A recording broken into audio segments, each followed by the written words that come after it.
G'day, welcome back to the channel and welcome to this edition of MGUY EV News for Saturday the 28th of September 2024. Be sure to follow me on the usual socials for more content, links in the description, and please make sure you're subscribed and have enabled all notifications so you never miss out on any future videos. Also, if you'd like to support the channel, why not buy me a coffee? Click the link in the description or scan the QR code right here. So I've said in many previous videos that EVs are absolutely terrible in situations of natural disasters like floods and hurricanes and stuff like that. And guess what? That's exactly what we're seeing right now in Florida with Hurricane Helene, which is terrible. It's very serious, very strong, intense hurricane, but it's caused flooding, saltwater flooding, and guess what? EVs and scooters have gone up in flames and have burnt houses down.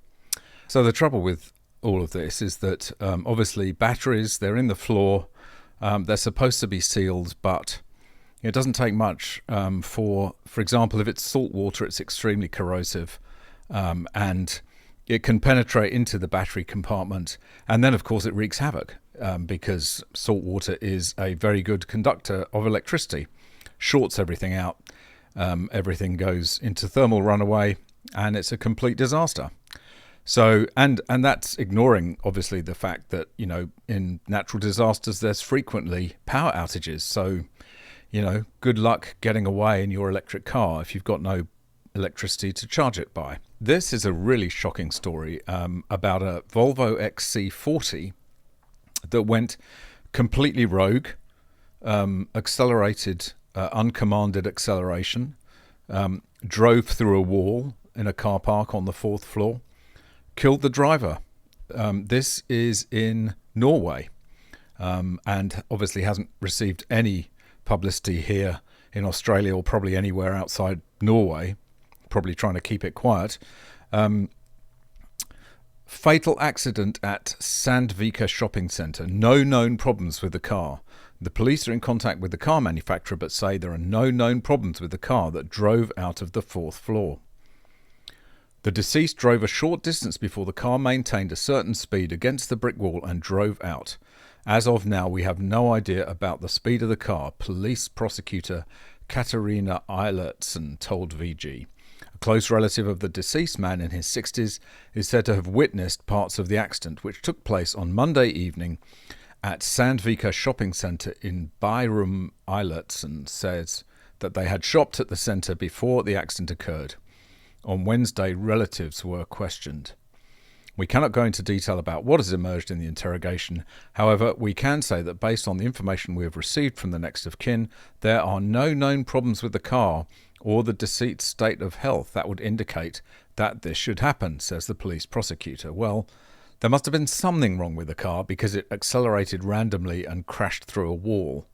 And it's not the only one. This is the same car which did exactly, kind of the same car which did exactly the same thing. The Volvo took off. Frightening. When a married couple in Drammen read about the fatal accident in Sandvika, that's in the previous story, they were reminded of their own experience with a Volvo recently. On Monday, a Volvo XC40 was involved in a fatal accident in Byrum. A man in his 60s died when his car drove through the outer wall and fell 4 floors down from the parking garage at Sandvika store centre. The police will not rule out that the car may have accelerated by itself, and this is one of the investigators' hypotheses. The final cause has not been determined. 5,000 of the same Volvo model were recalled in 2022 to rectify a fault that, in the worst case, could cause the car to accelerate by itself. What a coincidence. Earlier this month, the married couple Hanna Hattelberg Nielsen, 59, and Runa Nielsen from Drammen had a similar experience. This makes them suspect that there is something wrong with several of Volvo's models. On this September day, they will turn into their son's courtyard with a Volvo C40, which is technically identical to the Volvo XC40. As Hannah brakes in a bend, she loses control of the car. I heard his wife shout, "What's going on?" says husband Runa to Doug Bloodet. The car then speeds up and hits a curb before falling off the edge. Suddenly we are in the air and go headlong off the edge with the front first, says Runa. The two land in an earthen embankment neighbour's garden, a few metres below. Well, to have one XC40 crash or accelerate randomly might be considered unfortunate. To have two is downright carelessness, to paraphrase Oscar Wilde. So this is an interesting story about how the economics of EVs is actually working out in China. Rather than them being, terribly profitable and doing brilliantly, they're just being propped up by, guess what, government money. Most Chinese EV firms are unprofitable. Local governments keep propping them up anyway. China has dominated the market thanks in part to a robust industrial policy. The odds are stacked against many Chinese electric vehicle EV firms, and yet they keep hanging on. A decline in federal government subsidies, tariffs from abroad, intense price competition, and waning demand should have led to a consolidated Chinese EV market. But local governments have used incentives to keep half-dead EV firms from shuttering, and in some cases even revive dead ones. Such Chinese EV manufacturers have benefited greatly from massive industrial policy support from the government. A combination of generous government subsidies, tax breaks, procurement contracts, and other policy incentives, as laid out in the MIT Technology Review, helped create the dominant EV market China has today. In just the Chinese domestic market, for example, EV ownership reached 13.1 million in 2022, accounting for 60% of global sales. China's industry dominance, however, has raised many eyebrows among many legislators in the US and European Union who see China as a threat to their manufacturing sectors. In response, China has steadily phased out many forms of subsidies. According to estimates from the Centre for Strategic and International Studies, CSIS, subsidies per vehicle dropped nearly 66% between 2018 and 2023. And yet most Chinese EV companies are still reliant on subsidies. As corporate earnings show, only BYD Auto has managed to make a profit. Well, I suggest you go and read the whole article. It's very interesting. Links for all these stories are in the description. What is worse than full self-driving that is hopeless all the time? Answer: full self-driving that works most of the time but is absolutely hopeless just occasionally, and that's exactly what it's like. Tesla full self-driving occasionally dangerously inept in a 1,000-mile independent test. Oh, if it's only occasionally dangerously inept, she'll be right, mate. Getting close to foolproof yet falling short creates an insidious and unsafe operator complacency issue. Yes, it does. Tesla's full self-driving supervised advanced driving assistance system was tested on over 1,000 miles by AMCI, an independent automotive research firm. During the review process, drivers had to intervene over 75 times. FSD supervised can work flawlessly dozens of times in the same scenario until it glitches unexpectedly and requires driver intervention. Tesla and its outspoken CEO have long promised self-driving cars, but we're still not there yet.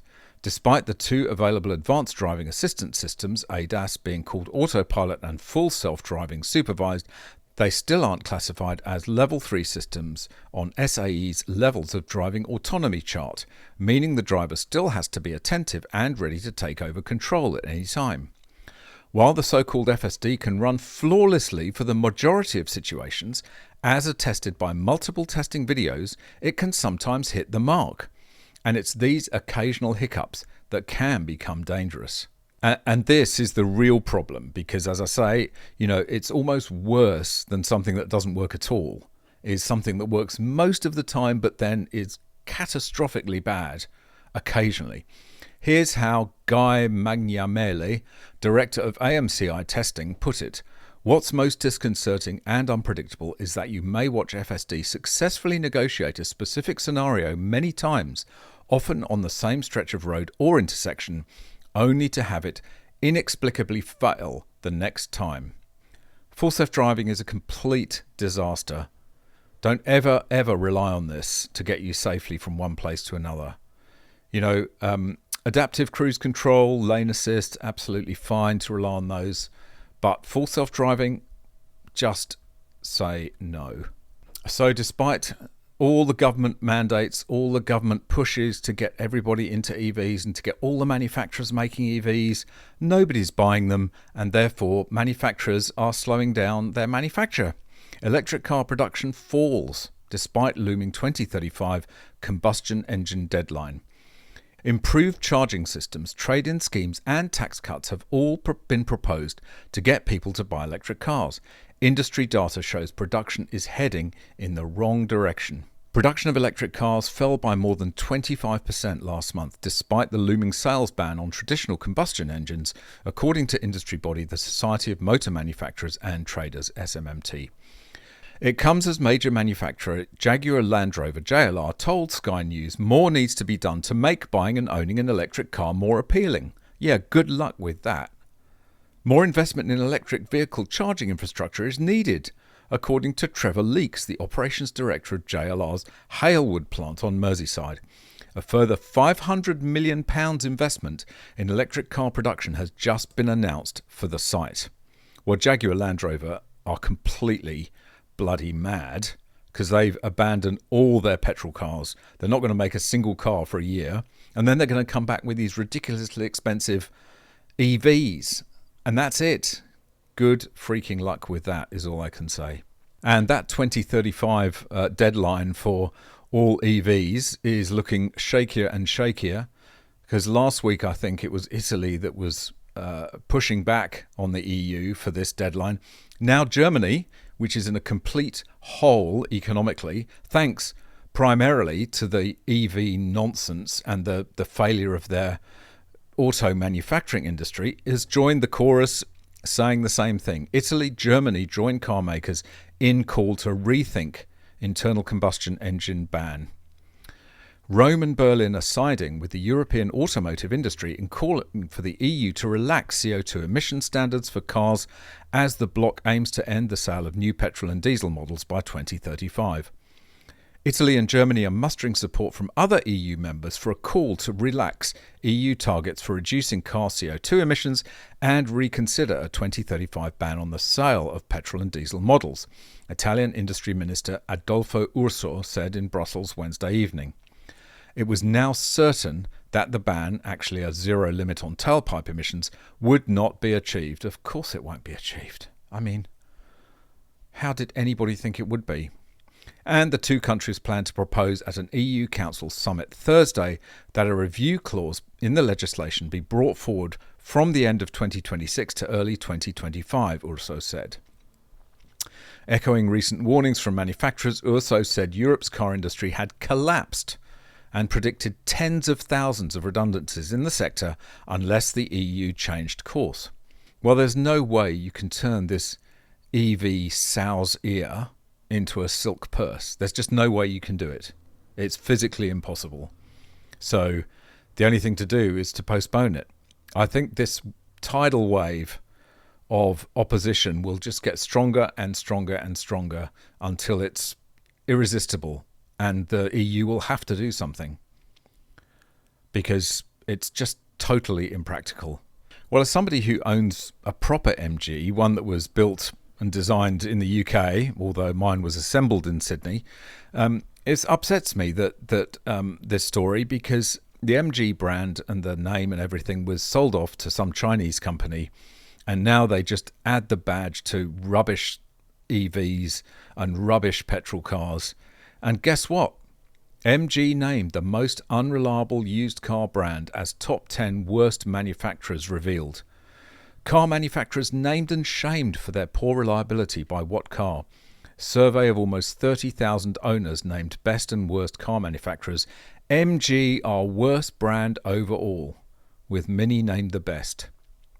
MG has been named the most unreliable car manufacturer following a survey of nearly 30,000 owners. What Car quizzed 29,967, shame they couldn't find those other 13, owners of used cars up to 5 years old about how often their vehicles had suffered issues the past 2 years. The reliability survey asked how long repairs took and how much they cost to fix in order to come up with an overall score out of 100. The higher the score, the more reliable the car brand, with MG scoring 76.9%. The Chinese outfit also had the least reliable EVs. the MG4, which received an overall mark of 63.8%. But EVs are so easy to make. No, they're not. They're not. Many MG owners complained that their cars suffered a high number of faults and repairs were slow, with some also citing high repair bills. Well, you know, you get what you pay for. You buy cheap Chinese rubbish. I mean, seriously, what do you expect? And in another blow to EV owners, as they see electricity prices going through the roof, petrol prices are about to drop.